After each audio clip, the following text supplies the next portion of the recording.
Society ઘર number D4 બપોરના મારા ઘરે ચોરી થઈ છે અને 4 વાગે હું 3:30 થી 4 અંદર હું આવીને જોયું મેં જોયું ત્યારે પાછળનો દરવાજો ઓપન હતો અને તિજોરીનામાંથી સામાન બધો વિખરેલો હતો. 4 વાગ્યાની આસપાસ મેં ફોન કર્યો 100 નંબર પર, કમ્પ્લેન નોંધાઈ. પોલીસવાળાઓએ મને પછી સામેથી થોડા ટાઈમ પછી ફોન કર્યો અને ત્યાં કમ્પ્લેન લેવા માટે મને ત્યાં બોલાવ્યો, પણ હજુ સુધી અહીંયા કોઈ આવ્યું નથી. તો અહીંયા આગળ 2-4 દિવસ પહેલાં અહીંયા આગળ ચોરી થઈ છે. આ અવનવર બનાવ બન્યા કરે છે અહીંયા. તો જેના કારણે પોલીસ ખાસ કાર્યવાહી કરે અને જે અત્યારે અમારું જે નુકસાન થયું છે એના કાર્યવાહી કરે અને એનું અમને શું કહેવાય વળતર અપાવે. ચોરની ધરપકડ કરે. કયા પોલીસ સ્ટેશનમાં તમે ફરિયાદ નોંધી? બાપોદ પોલીસ સ્ટેશનમાં.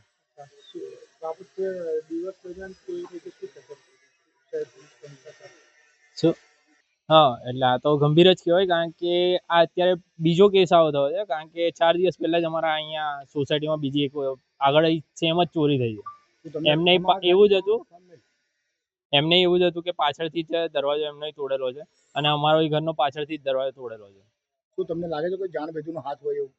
હવે રોડ પરનું ઘર હોવાથી લાગે તો છે કે અહીંયા આવનારા કોઈ જે છે ચોર એ ધ્યાનમાં જ રાખીને જાય છે અને પછી થોડા ટાઈમમાં અત્યારે અમારે ત્યાં થઈ, હવે આગળ બીજા કોઈના ત્યાં પણ થઈ શકે છે. તમે ક્યાં ગયેલા અને તમને કેવી રીતે જાણ થઈ? હું મારી સાસરીમાં ગયેલો, મારી વાઈફને અને મારી છોકરીને મૂકવા માટે એમના ઘરે. તો ત્યાંથી જ મને હું આવ્યો ત્યારે મેં જોયું કે ઘરના તાળા તૂટેલા હતા. ત્યારે મને જાણ થઈ. કુલ કેટલાની મુદ્દા ગઈ તમારી? 3-3.5 લાખ રૂપિયા જેવું. શું નામ તમારું? આકાશ રાજભાઈ ચૌધરી.